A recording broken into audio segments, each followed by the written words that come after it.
Hello everyone, अपन लोग कल पढ़े थे 320 मटेरियलिटी। उसके बारे में तो मैं बता दूं, सुनो ध्यान से, सुनो सारे बच्चे। सबसे पहले अपन जो पढ़े उसका अपन ने ये देखा, अपन ने ये चीजें पढ़ी थी कल। पहली चीज अपन ने पढ़ा कि दो ऐसे मटेरियलिटी की बात करते हैं। पहले 320 बोलता है, उसका नाम है materiality in planning and performing and audit. वो कहता है स्टेटमेंट मिसस्टेटमेंट वो मिसस्टेटमेंट मटेरियल होता है जो अपन उससे अपन एक्सपेक्ट करें if they could be expected to influence the economic decision of user. ठीक है, taken on the basis of financial statement. Misstatement के बाद वर्ड लगाता है इंक्लूडिंग ओमिशन।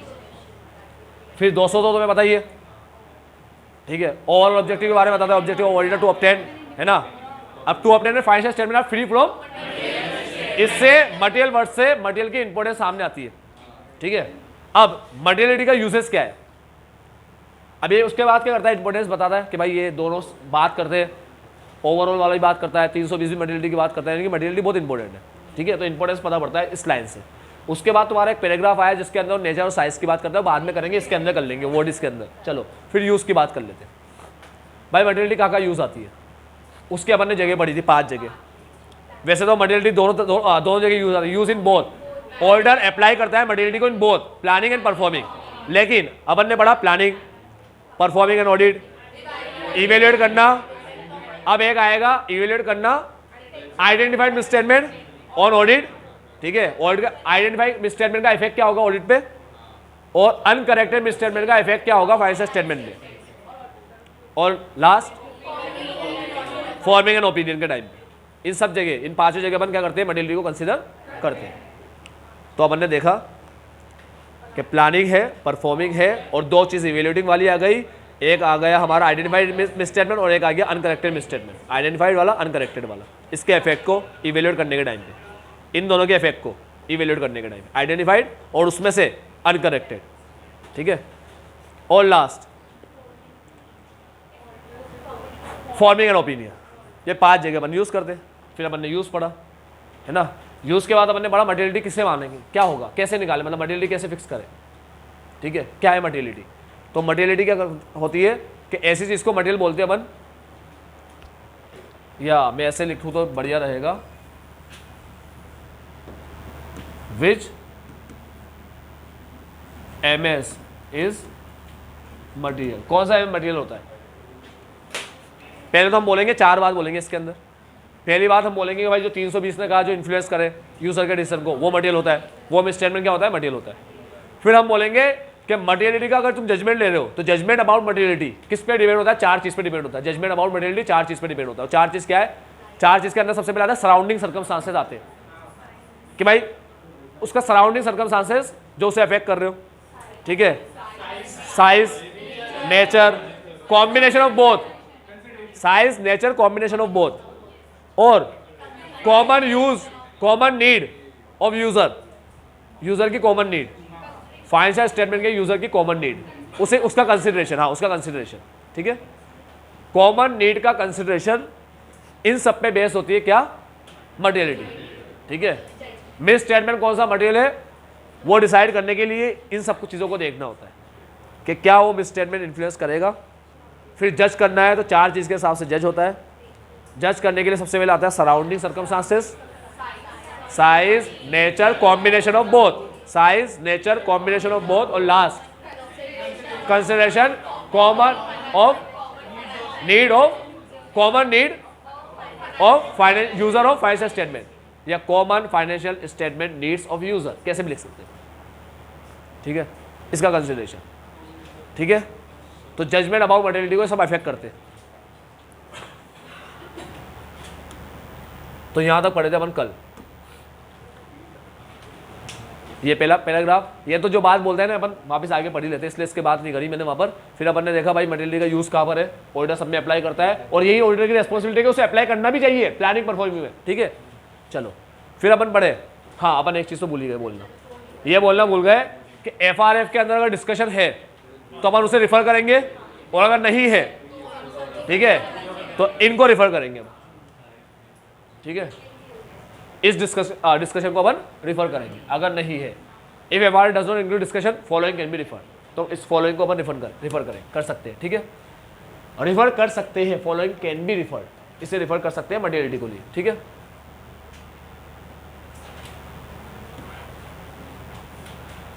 इसको भी टिक लगा लेना, लाइट ऑफ सराउंडिंग, ठीक है। जरूरी ऐसे लिखो, ऐसे भी लिख सकते हो, judgement about materiality related to surrounding circumstances affected by, इससे अफेक्ट होती है, ठीक है, अफेक्टेड बाय कंसिडरेशन, ठीक है, इन सबसे अफेक्ट होता है जजमेंट। अब जजमेंट की बात हो गई। अब ये जजमेंट जो है ना, मटेरियलिटी का जजमेंट तुम लेते हो, तो ये बेस बनता है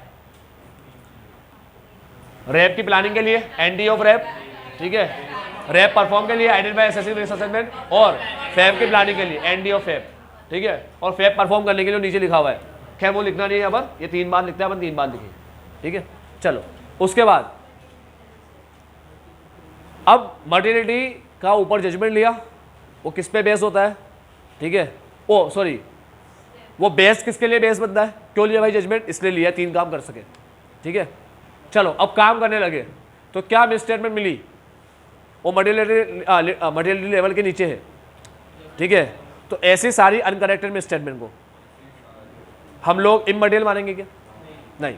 तो एक बार अपन ने मटेरियलिटी फिक्स डिटरमिन कर ली प्लानिंग के अंदर, तो उसके बाद जो भी अमाउंट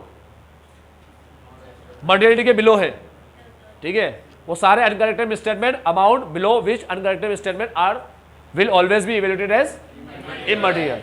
ऐसा नहीं होता, ऐसा नहीं होता, ठीक है, डज नॉट नेसेसरीली एस्टेब्लिश, ये कोई ऐसा अमाउंट नहीं बताता कि जिससे अनकरेक्टेड मिस स्टेटमेंट कम हो तो सब क्या कहलाएगी, always be evaluated as immaterial. ऐसा अमाउंट नहीं बताता, मटेरियलिटी कोई ऐसा अमाउंट नहीं बताता कि इससे कम वाले सारे क्या रहेंगे, इमटेरियल। क्यों, क्योंकि तुम्हें पता है सर्कमस्टांसेस वगैरह, नेचर वगैरह भी तो मैटर करते हैं। अब चलो तुम्हारे दिमाग में क्वेश्चन ऐसे नहीं आता कि जब सर्कमस्टांसेस, साइज, नेचर सबको ध्यान में रख के मटेरियलिटी फिक्स करते हैं, तो उससे कम मिलने वाला दोबारा इमटेरियल मानेंगे ना। ये कह रहा है जरूरी नहीं हो इमटेरियल हो, सर्कमस्टांसेस पे डिपेंड करता है, तो हमने सर्कमस्टांसेस हिसाब से तो किया था, मगर हो सकता है उस आइटम का सर्कमस्टांसेस को कंसीडर करने की बात करता है, उस पर्टिकुलर आइटम के जो पर्टिकुलर सर्कमस्टांसेस उसको अपन ने जनरल कंसीडर किया था, ठीक है, समझ में ही बात। तो दोबारा बात सर्कमस्टांसेस की आ जाती है। हो सकता है तुम्हें कोई भी ऐसा अमाउंट मिल गया जिसकी अलग ही कहानी चल रही है, जिसकी कोई अलग ही बात है, जिसमें फ्रॉड कर रहा है या कुछ भी हो रहा है उसके अंदर, ठीक है, तो फिर वो अलग कंसीडर करेंगे उसको, भले मटेरियलिटी लेवल के नीचे, ठीक है। अब मटेरियलिटी के बारे में अपन ने एक चीज ये पढ़ी, अपन ने जजमेंट पढ़ा, जजमेंट के बाद अपन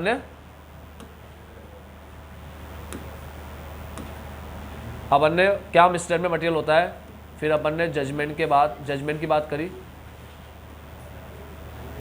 जजमेंट की बात करी,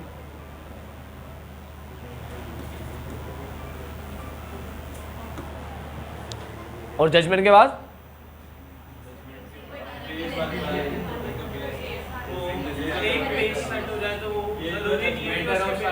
अरे ये जजमेंट है, इसमें बेस की बात करी, जजमेंट बेस बनता है, जजमेंट बेस बनता है, बेस की बात करी, जजमेंट की बात नहीं, बेस की बात करी, 3 चीज के लिए बेस बनता है, ठीक है।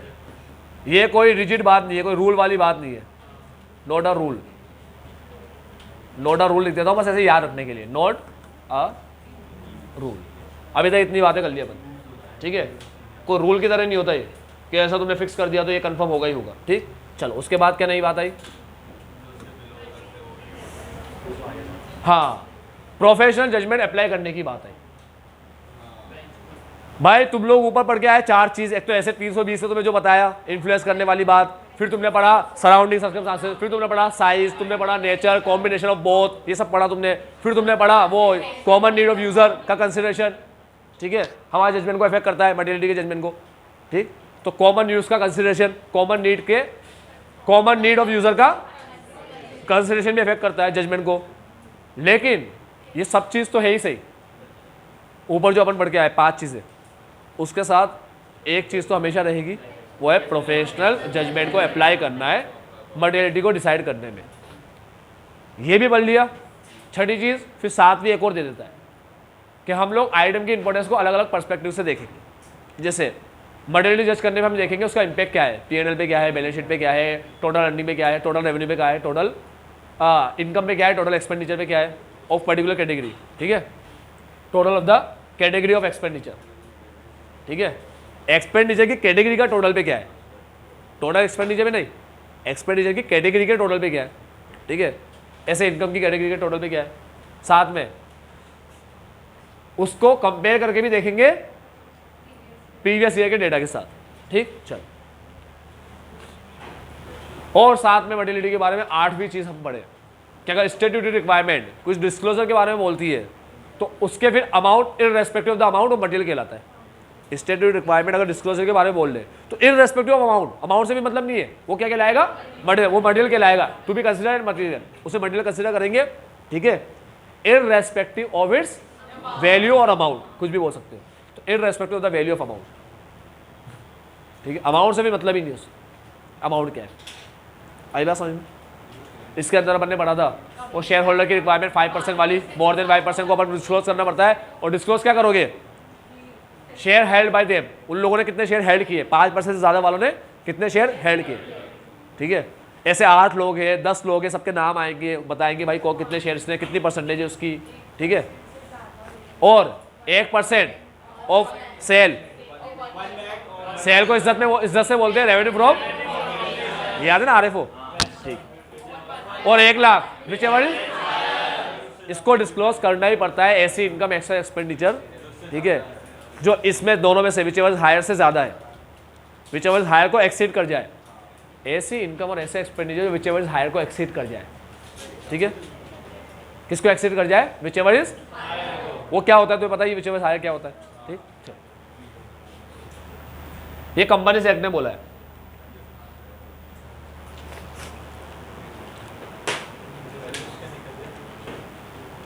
अब तुम मेरी बात सुनो,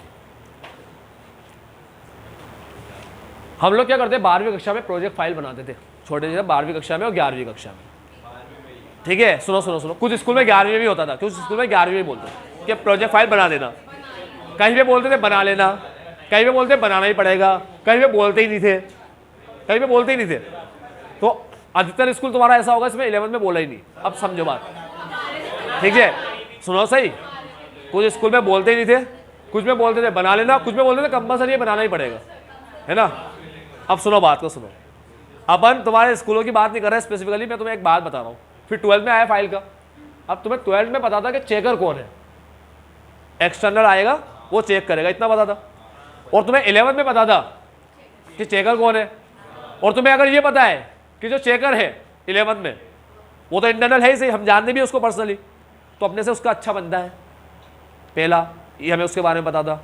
दूसरा अगर अच्छा नहीं भी बंदा तो बहुत लापरवाही, देखेगा भी नहीं, वो टेस्ट पेपर चेक करके नहीं देता मैं, ठीक है, वो कहाँ फाइल देखने बैठ जाएगा, इतना कहाँ टाइम मिलेगा उसको, ठीक, तुम मुझे काय को देख रहे हो,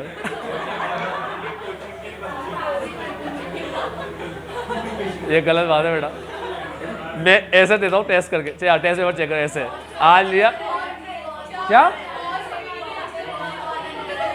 हाँ चलो मैं तुम्हें से एक बात बोलता हूँ, बाद में बोलूँगा वीडियो के बाद, याद दिलाना मेरे को। हाँ अब सुनो मेरी बात सुनो, तो 12th में मुझे पता है एक्सटर्नल है, ठीक है, क्या मैं एक्सटर्नल से मिलाऊँ, नहीं ना, तो मैं एक्सटर्नल से अभी मिला तो नहीं हूँ। 11th में मेरे पास जो नॉलेज है कि यार इंटरनल कैसा है क्या है, तो मैं इंटरनल की नॉलेज के हिसाब से फाइल नहीं बनाता क्या मेरी, भाई 11th में मेरे टीचर जिसकी मेरे को नॉलेज है जो फाइल चेक करेगा तो उसकी नॉलेज के हिसाब से नहीं बनाता क्या फाइल, सब फाइल तो फाइल के हिसाब से बनती है, नॉलेज के हिसाब से, मतलब ये कि थोड़ी बहुत अगर मेरे को लापरवाही करनी है, मेरे को आलस आ रही है ना, तो मैं कर दूंगा, मैं कर दूंगा, 1-2 पेज मिस करना है मेरे को, मैं कर दूंगा, 1-2 पेज मिस गायब करना है गायब कर दूंगा, ऐसा कर दूंगा, ऐसी लापरवाही, समझ रहे हो तुम लोग। लेकिन जब 12th में मैं फाइल बनाऊंगा तो मैं एक्सटर्नल के बारे में जो जानना हुई नहीं, तो मैं क्या एज्यूम करूंगा कि एक्सटर्नल बिल्कुल लापरवाह आएगा, उसे कुछ समझ नहीं पड़ती, वो छोटे बच्चे की तरह दिमाग है उसका, ऐसा समझदार होगा, वो स्ट्रिक्ट होगा, ऐसा एज्यूम करूंगा ना, हाँ, कंजर्वेटिव सोच, ऐसा मैं एज्यूम करूंगा। और अगर मैंने ऐसे एज्यूम किया एक्सटर्नल के बारे में तो तुम सोचो फिर फाइल में कैसे बनाऊंगा फिर मैं, है ना, दम हो किसी में निकाल ले मिस्टेक, है ना, बहुत बहुत मतलब ऐसा ध्यान देकर बनाओगे, ध्यान देके, ठीक है। अब एक बात सुनो, मैंने फाइनेंशियल स्टेटमेंट चेक किया, ऑडिट करी, ऑडिट कंप्लीट हुई, अब मुझे पता है इस ऑडिट को कोई देखना ही नहीं है, कोई नहीं देखना, कुछ नहीं होना इसका। तो तुम सोच लो जब ये बात मेरे दिमाग में ऑडिट के टाइम पे आ जाएगी कि इसका कुछ भी नहीं होना, कुछ भी नहीं देखना, तो तुम समझ लो फिर मैं कैसे ऑडिट करूंगा, समझ लो तुम लोग। हाँ, तो ऐसे ही बोलता है कि भाई जो यूजर है ना उसके बारे में पता है तुम क्या मान के चलो, उसको तो समझदार मानो, वो बहुत समझदार है, रीजनेबल नॉलेज, वो पढ़ता है क्या, फाइनेंशियल इंफॉर्मेशन, फाइनेंशियल स्टेटमेंट के अंदर जो इंफॉर्मेशन है उसको पढ़ता है। वो कैसे पढ़ता है, रीजनेबल, भाई पहले तो रीजनेबल नॉलेज मानो, फिर वो पढ़ता है कैसे, रीजनेबल डिलीजेंस के साथ, ठीक है। फिर पढ़ के डिसीजन लेता है, कौन सा, रीजनेबल इकोनॉमिक, हर चीज रीजनेबल, ये तो नॉलेज भी उसके पास रीजनेबल है। वो पढ़ता है क्या, फाइनेंशियल स्टेटमेंट के अंदर जो इंफॉर्मेशन है वो, ठीक है। कैसे पढ़ता है, रीजनेबल डिलीजेंस के साथ। फिर वो पढ़ के डिसीजन लेता है कैसा, रीजनेबल इकोनॉमिक, है ना।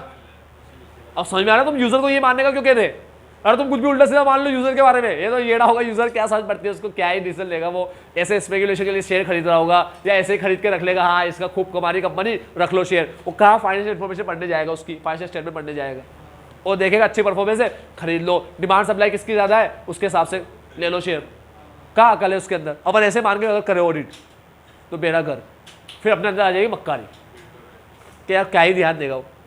इसीलिए तुम यूजर को ये मानो ये कि एक तो वो रीजनेबल नॉलेज रखता है, ऊपर से पढ़ने के लिए विलिंग है, रेडी है वो पढ़ने के लिए, विलिंगनेस, विलिंगनेस मतलब रेडीनेस, विलिंगनेस का मतलब रेडीनेस, वो रेडी है, वो पढ़ेगा, है ना, वो कंड डालेगा नहीं, अरे मैं तो नहीं पढ़ूँ, रहने दो, फाइनेंशियल इन्फॉर्मेशन इतना बड़ा है फाइनेंशियल स्टेटमेंट, वो पढ़ेगा क्या, इन्फॉर्मेशन को, फाइनेंशियल स्टेटमेंट में जो भी है, और पढ़ेगा भी पता है कैसे, रीजनेबल डिलीजेंस के साथ। उसके बाद वो डिसीजन लेगा कौन सा पता है, रीजनेबल इकोनॉमिक, कोई ऐसे नॉर्मल डिसीजन नहीं लेगा, रीजनेबल डिसीजन लेगा वो, सही जो लेना चाहिए इंफॉर्मेशन के बेसिस पे, ऐसा डिसीजन लेगा वो, समझे।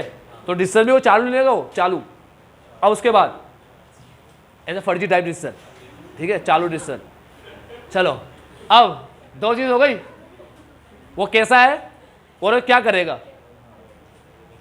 अब उसे वो क्या जानता है, वो कैसा है और वो क्या करेगा और वो क्या जानता है, ठीक है। सर वो चोर बहुत खतरनाक है, कैसा है, वो क्या करेगा, वो पूरी चोरी कर जाएगा, एक घर बाकी रखेगा, ठीक है। क्यों, क्योंकि सर वो सारे राज जानता है, सर चोर बहुत खतरनाक है, ठीक है। वो क्या करेगा, सारे घर में चोरी करेगा, कैसे, सर वो सब जानता है, ठीक है। आ जाओ बेटा, ऐसे हमारा यूजर भी सब जानता है। क्या जानता है यूजर, दो चीज जानता है यूजर, पहला कि प्रिपरेशन, प्रेजेंटेशन और ऑडिट के अंदर मटेरियल को कंसीडर किया गया होगा, और साथ में इनहेरेंट अनसर्टेनिटी होती है, ठीक है। अनसर्टेनिटी होती है, रिकॉग्नाइज करता है इस बात को, मानता है, अंडरस्टैंड करता है कि अनसर्टेनिटी इनहेरेंट होती है किसमें, वो जजमेंट वगैरह के अंदर, मैनेजमेंट के, है ना, एस्टिमेशन के अंदर, जजमेंट के अंदर, किसी अमाउंट का एस्टिमेशन के अंदर, जजमेंट के अंदर, फ्यूचर इवेंट के कंसिडर करने के अंदर, फ्यूचर इवेंट कंसिडर करना पड़ता है ना, और उसका एडवर्स इफेक्ट हो जाए फ्यूचर इवेंट का, हाँ गोइंग कंसर्न खतरे में आ जाए, तो हम जानते हैं कि इसके अंदर इनहेरेंट वो है, इनहेरेंट अनसर्टेनिटी से, ठीक है।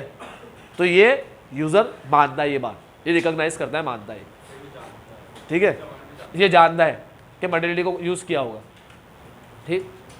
अब ये दो चीज यूजर को पता है। अब एक बी पॉइंट समझ में आ रहा है, बी पॉइंट,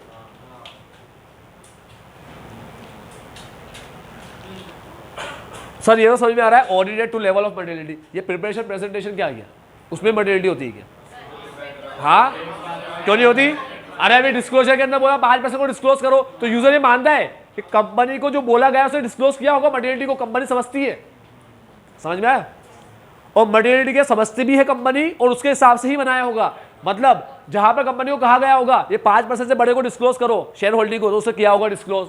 जहां कंपनी को बोला होगा 1% वगैरह को डिस्क्लोज करो, उसने किया होगा। रिलेटेड पार्टी ट्रांजेक्शन को डिस्क्लोज करो, किया होगा। ये मानता है यूजर, ठीक है, यूजर को पता है ये बात, अंडरस्टैंड करता है उसको, ये जानता है, समझ गया, ये बात वो जानता है, ठीक। अंडरस्टैंड करना मतलब जानना, एक्नॉलेज करना मतलब मानना, ठीक है। चलो आ जाओ, अंडरस्टैंड। अब सुनो ध्यान से, यूजर कैसा है, रीजनेबल नॉलेज है उसके पास, और स्टडी करेगा information in financial statement, financial statement जो इन्फॉर्मेशन उसकी स्टडी करेगा विद रीजनेबल डिलीजेंस, प्लस उसके बेसिस पे डिसीजन लेगा, कौन सा रीजनेबल इकोनॉमिक डिसीजन लेगा वो। ठीक है, क्यों? क्योंकि दो बात जानता है कि प्रिपरेशन में, प्रेजेंटेशन में, ऑडिट के अंदर मटेरियल लेवल को कंसीडर किया गया है। ठीक है, presented, prepared and audited to level of material level पे प्रिपेयर हुए हैं, सब ऑडिट हुई है, तो हर चीज़ मटेरियल के लेवल पे ऑडिट हुई है, ये बात वो जानता है। साथ में एक और चीज़ जानता है, इनहेरेंट अनसर्टेनिटीज के बारे में, कि अनसर्टेनिटीज होती है जो इनहेरेंट होती है दो तीन चीज़ों में, जैसे अमाउंट के एस्टिमेट में है, जजमेंट के अंदर है, फ्यूचर इवेंट के कंसिडरेशन के अंदर है। इन तीन चीज़ों में क्या होता है, हाँ, इन चीज़ों में अनसर्टेनिटी इनहेरेंट होती है। ठीक है, हो गई बात, बढ़े आगे।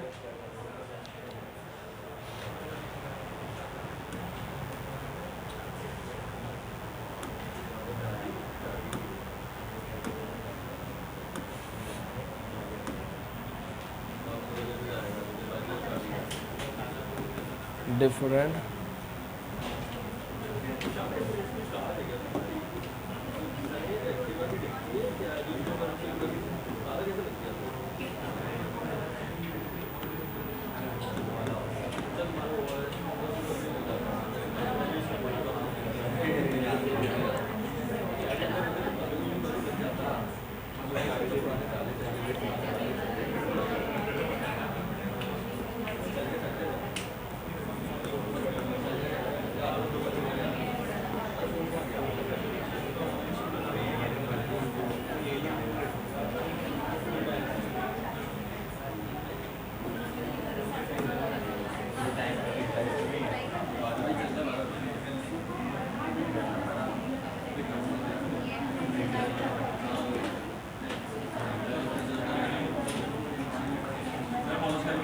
नहीं, चलो इतना बन लिया बंदे, हाँ तो उठा लेना फोन।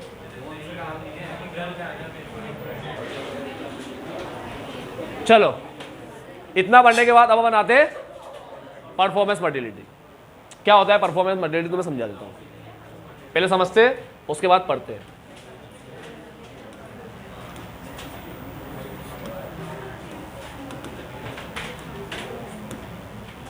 परफॉर्मेंस मटेरियलिटी,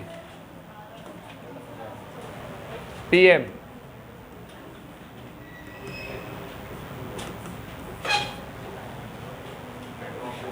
भाई मैंने तुम लोगों से कहा तुम आर्टिकल हो, मैंने तुम आर्टिकल से कहा, मैंने कहा कि यार ये चीज़ चेक करना, सेल वगैरह के बिल वगैरह चेक करना, तो मिस स्टेटमेंट मिले, तो अपन ने एक मटेरियलिटी का लेवल सेट किया है, वो मटेरियलिटी का लेवल अपन ने सेट किया है मान लो 3 लाख रुपया। ठीक है, तो मैंने तुमसे कहा 3 लाख के ऊपर के मिस स्टेटमेंट मटेरियल माने जाएंगे। तो अब तुमने कहा अच्छा 3 लाख तक क्या कोई मिस स्टेटमेंट मिले वही चेक करना है, तो तुमने चेक किया, तो तुम अलग अलग बिल चेक करते जा रहे हो, तुम्हें एक मिस स्टेटमेंट मिला मान लो 2 लाख का, एक मिला तुम्हें 1 लाख का, ऐसे तुम्हें मिस स्टेटमेंट मिलते जा रहे हैं, 2 लाख, 1 लाख, 1.5 लाख, 80,000। ठीक है, उसके बाद फिर तुम्हें मिला 2.5 लाख, ऐसा तुम्हें मिस स्टेटमेंट मिल गए, तो ये कुछ काम के नहीं।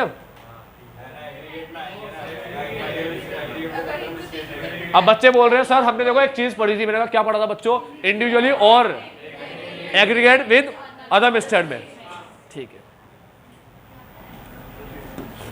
अरे मैं क्या लिख रहा हूं यार, 80,000 ही गलत लिख दिया, 80,000, 80,000, 10,000, 15,000, 90,000, 5,000, सब कंसीडर करूँ, सब कंसीडर करूँ, 5,000, 10,000, 15,000, 80,000, 90, सब कंसीडर करूँ, सभी कंसीडर कर रहा हूँ, 1,000, 2,000 सभी कंसीडर कर रहा हूँ। हाँ, तो मटेरियलिटी करने क्या आया था फिर? सर देखो मटेरियलिटी अपन ने सेट किया ना, तो अपन तो एग्रीगेट भी मटेरियल मान दे, अगर एग्रीगेट मिलकर मटेरियल लेवल को क्रॉस किया तो अपन तो उसको भी मटेरियल मान दे, है ना। इसका मतलब तो मैं सबको ही चेक करूँ ना, फिर 1,000 का मिस्टेक मिले उसको भी देखूँ, 2,000 का मिले उसे भी देखूँ, तो फिर क्या काम का था मटेरियलिटी? नहीं भी सेट करता मैं, ठीक है, मान लो मटेरियलिटी सेट ना भी करूँ, तो कुछ नुकसान होता क्या? नहीं, तभी मैं तो हर मिसस्टेटमेंट को कंसिडर करता।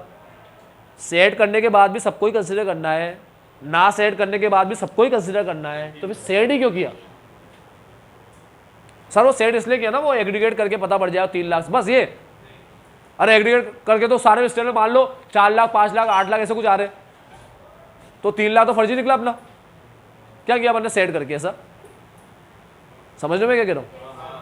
अब मटेरियल लेवल तुमने सेट कर दिया और तुम हर मिसस्टेटमेंट को ही देख रहे हो, हर मिसस्टेटमेंट ही पकड़ रहे हैं अपन बैठे बैठे, तो फिर क्या मतलब आया सेट करने? इसीलिए अपन एक लेवल और बनाते हैं, वो होता है परफॉर्मेंस मटेरियल। तो आर्टिकल बोलता है सीए से कि मैं सारे बिल चेक करूं, सब मिसस्टेटमेंट निकालूं, कि मैं सिर्फ 3 लाख के ऊपर की देखूं। तो सीए बोलता है 3 लाख के ऊपर की देखेगा तो हो सकता है कुछ छोटी छोटी मिलके ही 3 लाख या उससे ज़्यादा मिल रही है, ठीक है। तो आर्टिकल ने पूछा सारी छोटी छोटी स्टेटमेंट भी देखूँ क्या? हमने कहा देख तो सही, मगर सारी मत दे गया। तो उसने कहा फिर कहाँ तक की देखूँ? तो अपन एक अमाउंट और सेट करते हैं जो इसका लोअर दिस अमाउंट, इस अमाउंट से छोटा होता है। Lower the amount of material level के अमाउंट से छोटा लेवल अमाउंट। तो मैंने उससे कहा, मैंने कहा एक काम कर, तू तो 80,000 ले ले, यह है परफॉर्मेंस मटेरियल। अब जो भी मिले 80,000 या इससे ज़्यादा के मिले उसे कंसिडर कर। इसे करेंगे, इसे करेंगे, इसे करेंगे, इसे करेंगे, इसे करेंगे, इसे नहीं, इसे नहीं, इसे करेंगे, इसे नहीं, ठीक है। अब इतना अमाउंट अपने कंसिडर किए और ये मिलकर बनेंगे अपने 3 लाख से तो ऊपर ऐसे ही जा रहे हैं। फिर एड वेड बाद में कर लेंगे। समझ लो बात? अगर मान लो मैं ऐसे नहीं बताता, मैं कहता 3 लाख के ऊपर के ढूंढ, ठीक है, तो मैं वो इन सबको कंसिडर नहीं करता इन सबको कंसिडर। अगर वो इन सबको कंसिडर नहीं करता तो पता है अनडिरेक्टेड कौन सा रह जाता? एग्रीगेट वाला, है ना। मटेरियल मिसस्टेटमेंट दो, misstatement that could be material either individually. Misstatement कभी अकेला ही मटेरियल होता है और कभी मिलकर मटेरियल बनता है। तो मिलकर मटेरियल बनने वाला तो हमेशा ही रह जाता। समझेंगे? समझे? वहां पे सुनो, बात तो सुनो। एक मिसस्टेटमेंट तो वो है जो खुद अपने आप में मटेरियल है। मैं अमाउंट की बात कर रहा हूँ, मैं नेचर की बात नहीं कर रहा। नेचर के हिसाब से तो ये हो सकता है 10,000 भी मटेरियल हो या 15 भी मटेरियल हो, अगर फ्रॉड वगैरह है, तो अभी मैं इसकी बात नहीं कर रहा। अभी मैं एक अमाउंट की बात कर रहा हूँ। मैंने एक अमाउंट सेट किया है और सेट किया है सब चीज़ों को ध्यान में रखते हुए, ठीक है।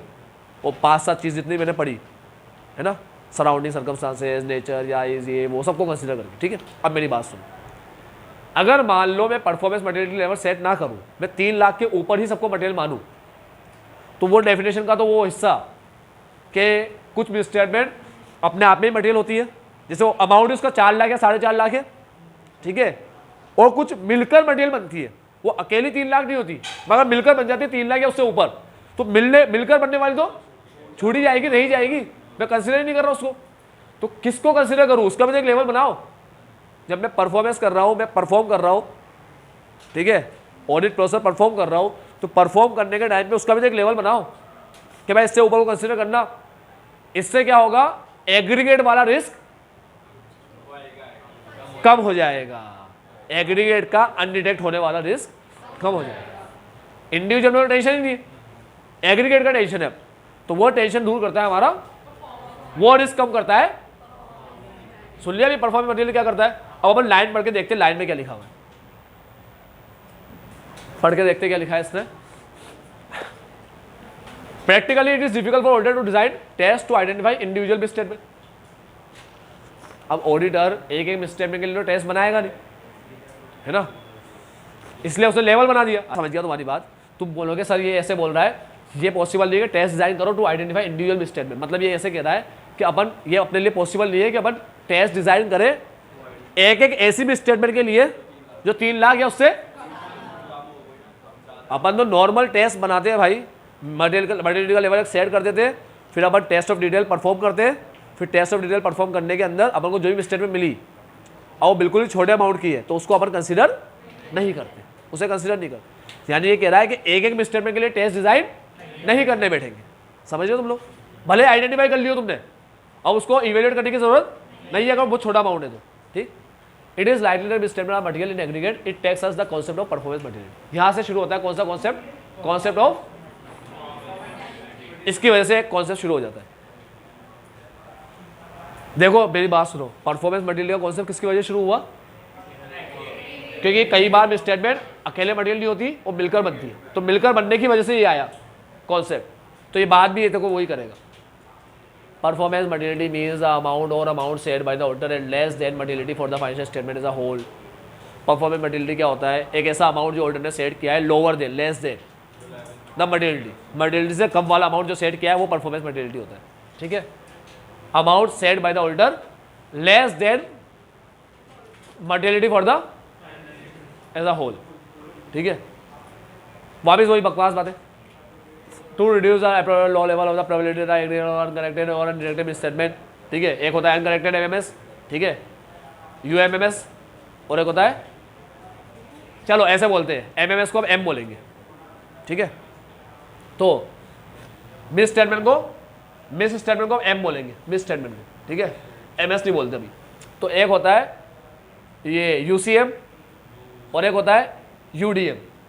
एक होता है अनकरेक्टेड मिस स्टेटमेंट और एक होता है अनडिरेक्टेड मिस स्टेटमेंट। दो तरह की मिस स्टेटमेंट होती है। ठीक, exceed materiality for the financial statement as a whole. अब इस लाइन को ऐसे पढ़ के सुनाता हूं, देखो।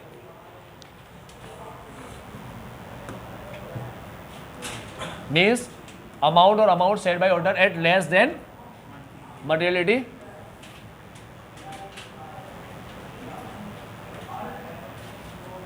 To reduce the probability that the aggregate of uncorrected and undirected misstatement exceed materiality। ठीक है, वो अमाउंट लेस अमाउंट सेट करना मटेरियलिटी से, जो क्या करेगा? रिड्यूस करेगा। क्या रिड्यूस करेगा? रिस्क को, प्रोबेबिलिटी को रिड्यूस करेगा। किसकी प्रोबेबिलिटी? कि aggregate of uncorrected undetected exceed materiality. Uncorrected और अनडिरेक्टेड मिलकर मटेरियलिटी को एक्सीड कर जाए, ठीक है, उसके रिस्क को कम करेगा। ठीक है, परफॉर्मेंस मटेरियलिटी का मतलब होता है एक ऐसा अमाउंट सेट करना जो मटेरियलिटी से कम हो। इससे क्या होगा कि जो चांस होते हैं ना अनकरेक्टेड अनडिरेक्टेड मटेरियल स्टेटमेंट के, सॉरी अनकरेक्टेड अनडिरेक्टेड स्टेटमेंट के, जो एग्रीगेट होकर मटेरियल बनता है, ठीक है, उसके चांस कम हो जाएंगे, रिड्यूस हो जाएंगे। ठीक है, हाँ 80,000 के नीचे फिर नो हो जाए। फिर सभी सोच रहे हो तो फिर कोई मतलब ही नहीं आया यार। परफॉर्मेंस मटेरियल भी सेट कर दी, मटेरियल भी सेट कर दी, सबको कंसीडर कर रहे हो, फिर क्या मतलब आया? फिर काय को सेट कर दो, फोकट की मेहनत हो गई। समझ गए ना बात?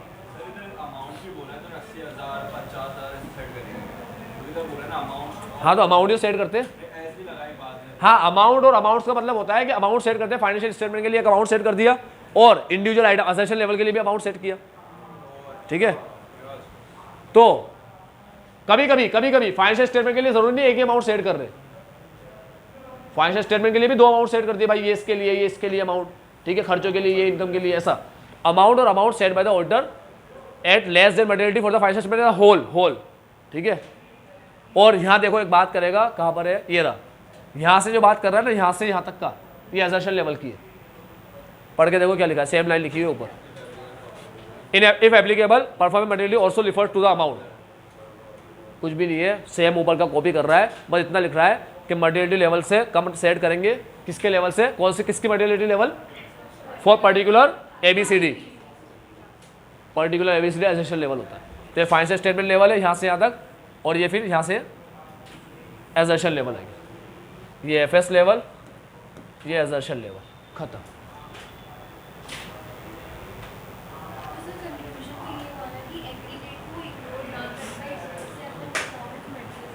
सेट करते थे कि एग्रीगेटिव के अंदर क्या हो जाए कि मिलकर मिस स्टेटमेंट मटेरियल हो रहा है ना, तो वो इग्नोर ना हो जाए, उसकी प्रोबेबिलिटी कम हो जाए। हाँ,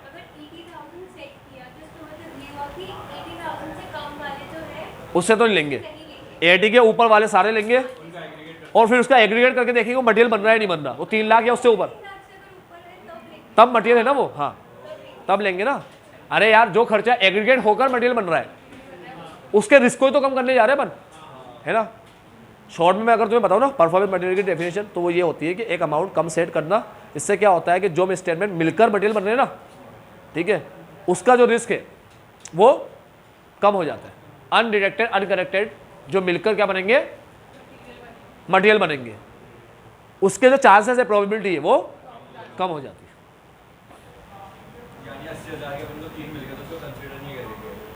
हाँ, 80,000 के सिर्फ 3 ही मिले, कितने हुए? 240, तो 3 लाख से कम है, तो वो अपना मटेरियल लेवल को टच नहीं कर रहा, तो मतलब मिलके भी मटेरियल नहीं बन रहा, तो फिर कोई मतलब ही नहीं। ठीक है, हाँ हाँ, तो अरे यार अब तुम ऐसे मेरे को अलग अलग एग्जांपल दो, इसका अमाउंट का इतना मिला, इस अमाउंट का इतना मिला, तो मैं बैठा बैठा तो नहीं ऐड करता रहूंगा सबको क्या? तो 3 लाख के ऊपर हो रहे कि नहीं हो रहे? तो बस हाँ हाँ, तो हो रहे ना, हाँ तो कंसिडर करेंगे ना बेटा, 3 के ऊपर होने चाहिए। 70, अरे 70 के कह रहा है तो हाँ, नहीं करेंगे, नहीं, सॉरी 80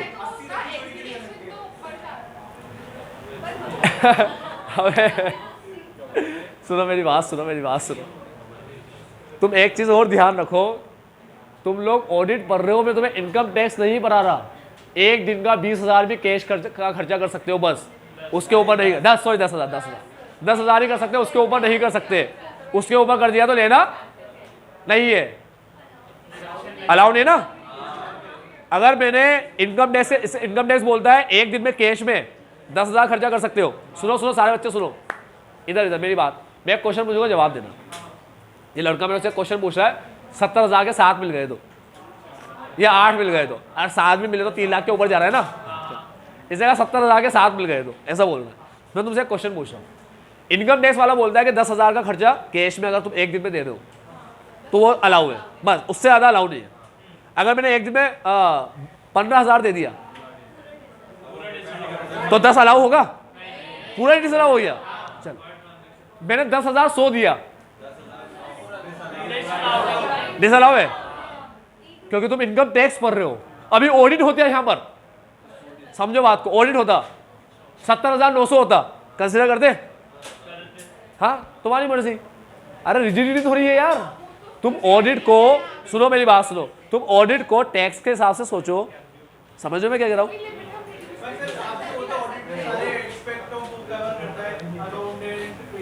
मैं ये भी तो बोलता हूं कि ऑडिट प्रिंसिपल अप्रोच यूज करता है, principle based approach, rule based थोड़ी करता है। ये भी तो बोलता हूं, तुम हमेशा दिमाग में यही बात रखो ना, हमेशा प्रिंसिपल बेस्ड अप्रोच यूज करते हैं यहाँ पर। तो तुम मुझसे अगर ये क्वेश्चन पूछने लग जाओ, अच्छा सर परफॉर्मेंस मटेरियलिटी तो 80,000 है ना, और 70,900 का खर्चा मिला, तो अब बताओ, मेरा दिमाग खराब लगा, क्या बताऊं? 70,900 का मिला है तो हाँ, इनकम टैक्स में तो बता दूंगा। 10,000 का तुम ही बता दोगे, खैर मैं क्या बताऊंगा। 10,000 से 10,100 का भी कर दिया, या 11 का भी कर दिया, मना कर देगा इनकम टैक्स, मना कर देगा, भाई लेना नहीं है, डिसअलाउ है पूरा। 10,000 के ऊपर कैसे चला गया भाई? वो रूल बेस्ड अप्रोच है। इनकम टैक्स ऐसे बोलते 10,000, तो सबके फोन पहुंच जाते हैं वहां पर, यार 10,000 सोए ले लूँ क्या? वो बोलेगा चल ले ले। फिर फोन आते रहते भाई, फोन के लिए बिठा देते लोगों को, फोन आ रहे में 10,200 हो रहा है, ले लूँ क्या? 250 हो रहा है, ले लूँ क्या? 150 हो रहा है, ले लूँ क्या? पागल की तरह जवाब ही देता रहा बेटा, ठीक है। या वो ऐसे लिख देता कि हमने ले तो लिया है, आप देख लेना हटाना या नहीं हटाना, तो सबके बैठ के चेक करने पड़ते वहां पर। तो इनकम टैक्स वाले रूल बनाया, रूल। अपन रूल बेस्ड अप्रोच थोड़ी फॉलो करते हैं, अपन तो क्या करते हैं? Principle based approach. ये बात समझो तुम लोग। तो तुम्हारे दिमाग में अब ऐसे क्वेश्चन आए ना, तो मुझसे तो पूछा ही मत करो कि 70,000 वाले आ जाए या 79,000 वाला आ जाए, तो उसका क्या करेंगे? 80 तो है ही नहीं वो, ठीक है। चलो हाँ,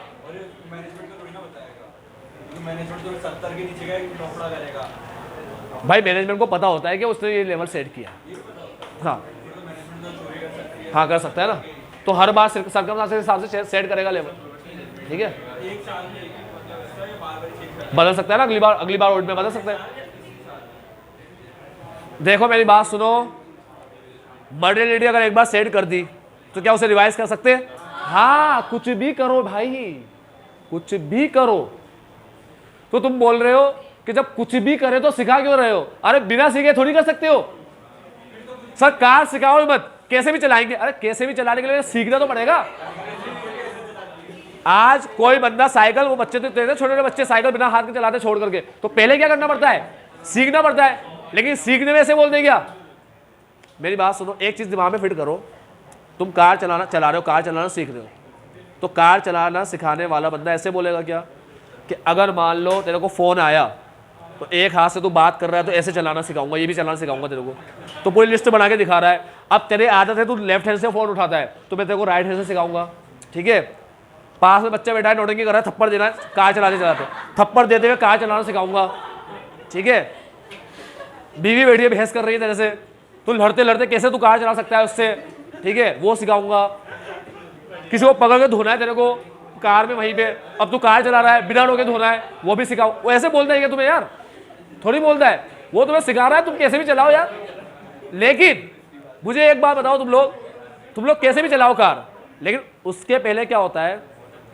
उसके पहले क्या होता है? कार चलाना सीखना पड़ता है क्या?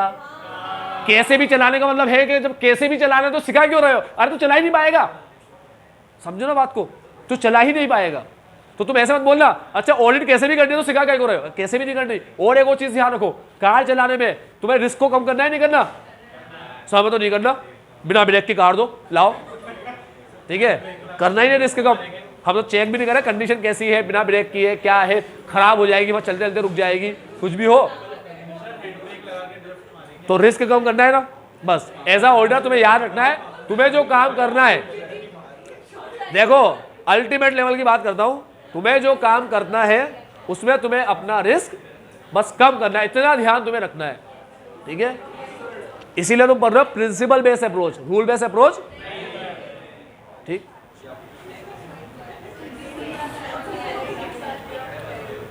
It lowers the risk that order will not be able to identify misstatement that are material when added together। ये इसको कम करता है, ये ऊपर ही पढ़ लिया। अरे ये पढ़ा नहीं रहा है तो सिर्फ देख लो बस।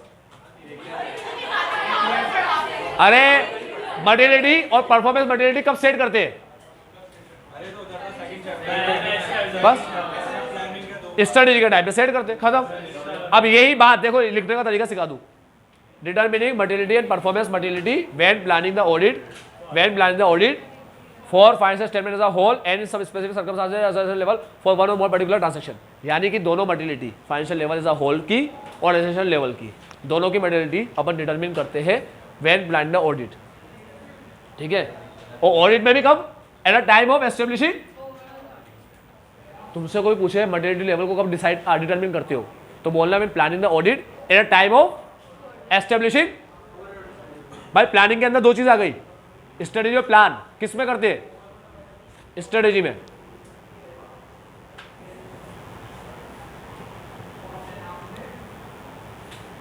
अब ये कुछ पढ़ने की जरूरत नहीं है, सब खत्म पूरा।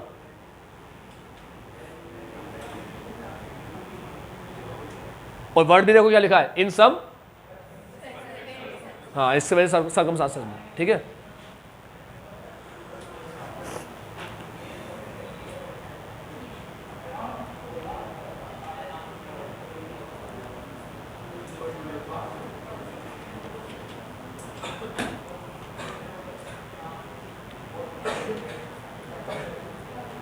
अब तुमसे कोई ये पूछे कि मटेरियलिटी कब डिटरमिन करते हैं, परफॉर्मेंस और मटेरियलिटी कब डिटरमिन करते हैं, उसको बोलना व्हेन प्लानिंग एंड ऑडिट। अब प्लानिंग में दो स्टेज होती है, दो स्टेज। उसकी भी कौन सी वाली स्टेज में? पहली वाली स्टेज में, स्ट्रेटेजी वाली स्टेज। प्लानिंग में डिटरमिन करते हो, प्लानिंग के अंदर भी when establishing the end not a time of developing a plan. Plan के टाइम में नहीं, स्ट्रेटेजी के टाइम में कर लेते। बस यही लिखा है इस पूरे, आप कुछ पढ़ने का नहीं। चलो आज की क्लास में अपन क्या क्या पढ़े?